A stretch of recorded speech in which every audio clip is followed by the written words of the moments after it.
Hello friends, welcome to tasty chef mom. நம்ம pepper chicken எப்படி செய்யறதுன்னு பார்க்கலாம். இது செய்யறது ரொம்ப ரொம்ப ஈஸி. அதே சமயத்தில் ரொம்ப ஸ்பைசியாகவும் டேஸ்டாகவும் இருக்கும். இப்போ பேன் நல்லா காஞ்சதும் 4 டீஸ்பூன் மல்லி போட்டிருக்கிறேன். எல்லாமே சின்ன ஸ்பூனில் தான் போட்டிருக்கேன். கூடவே 1 டீஸ்பூன் சோம்பு, 1 டீஸ்பூன் சீரகம், 1 டீஸ்பூன் மிளகு, இதெல்லாம் நல்லா வறுத்து எடுத்துக்கலாம்.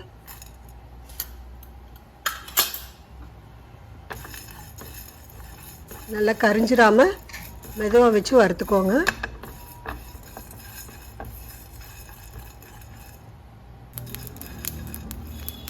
இது நல்லா வறுத்ததும் மிக்ஸி ஜாருக்கு மாற்றிக்கலாம்.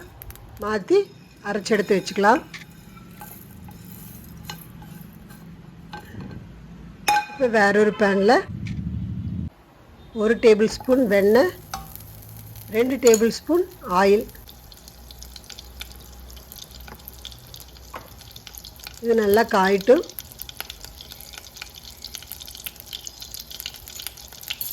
எண்ணெய் நல்லா காஞ்சது. ஒரு பெரிய வெங்காயம் பொடி பொடியாக கட் பண்ணி வச்சுருக்கேன், அதை போட்டுக்கலாம்.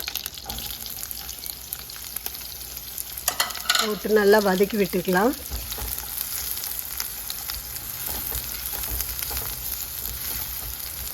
ஒரு டேபிள் ஸ்பூன் இஞ்சி பூண்டு விழுது போட்டு அதையும் நல்லா வதக்கி விட்டுக்கலாம்.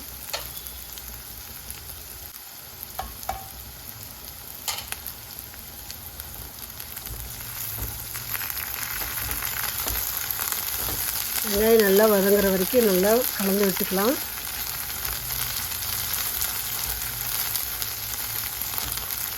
வெங்காயம் நல்லா வதங்கிருச்சு. ஒரு 1/2 கிலோ சிக்கன் க்ளீன் பண்ணி கழுவி எடுத்து வச்சுருக்கேன், அது போட்டுக்கலாம். உங்களுக்கு ஸ்பைசஸ் நிறையா வேணும் அப்படின்னா, ரொம்ப ஸ்பைஸியாக வேணும் அப்படின்னா கொஞ்சம் எல்லாமே அதிகமாக போட்டுக்கலாம். மிளகெல்லாம் கூடவே 1/4 டீஸ்பூன் மஞ்சள் தூள், 1 டீஸ்பூன் கரம் மசாலா. கரம் மசாலா வீட்டிலேயே செஞ்சது. இதோட லிங்க் நான் கீழே டிஸ்கிரிப்ஷனில் கொடுக்குறேன். அது மாதிரி செஞ்சு வச்சுக்கோங்க. ரொம்ப டேஸ்ட்டாக இருக்கும். ரொம்ப கம்மியாக போட்டாலே போதும், ரொம்ப நல்லாயிருக்கும்.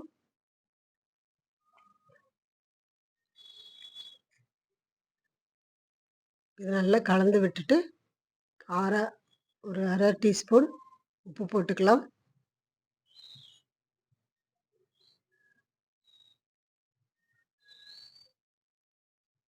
கூடவே 2 பச்சை மிளகாயை கீறி போட்டிருக்கிறேன்.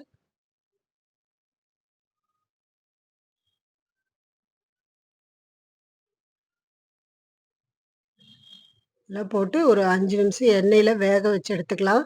மூடி வச்சு நல்லா வெந்ததுக்கப்புறம் ஒரு 1/4 டம்ளர் மட்டும் தண்ணி விட்டுக்கலாம். இதோட தண்ணியே நம்மளுக்கு வெந்தால் சரியாக இருக்கும். நம்ம கொஞ்சமாக மட்டும் தண்ணி விட்டு மறுபடியும் நல்லா கலந்து விட்டுட்டு மூடி வச்சிடலாம். கிட்டத்தட்ட சிக்கன் நல்லா வெந்துருச்சு.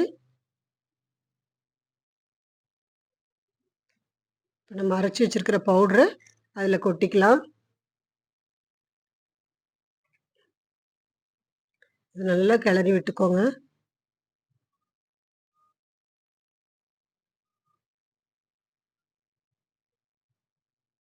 மசால் எல்லா இடத்துலையும் பரவுற மாதிரி நல்லா கிளறி விட்டுட்டு மறுபடியும் கொஞ்சம் நேரம் நம்ம வேக வச்சு எடுத்துக்கலாம்.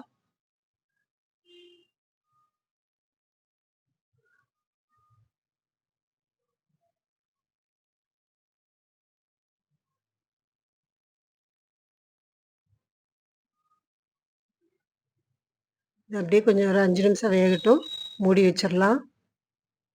5 நிமிஷம் ஆயிடுச்சு. இப்போ இது கூட கொத்தமல்லி தழை ஒரு கைப்பிடியும், கருவேப்பிலை 2 கொத்து போட்டு மறுபடியும் நல்லா கிளறி விட்டுடலாம்.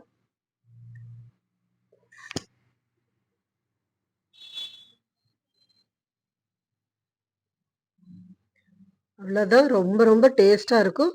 நீங்களும் ஒரு தடவை இதே மாதிரி செஞ்சு பாருங்கள். ஈஸியாக புதுசாக செய்கிறவங்க கூட நல்லா டேஸ்ட்டாக செய்ய முடியும். இந்த வீடியோ பிடிச்சிருந்தா சப்ஸ்கிரைப் பண்ணுங்கள், உங்கள் ஃப்ரெண்ட்ஸ்க்கெல்லாம் ஷேர் பண்ணுங்கள், லைக் பண்ணுங்கள், கமெண்ட் பண்ணுங்கள். தேங்க்யூ.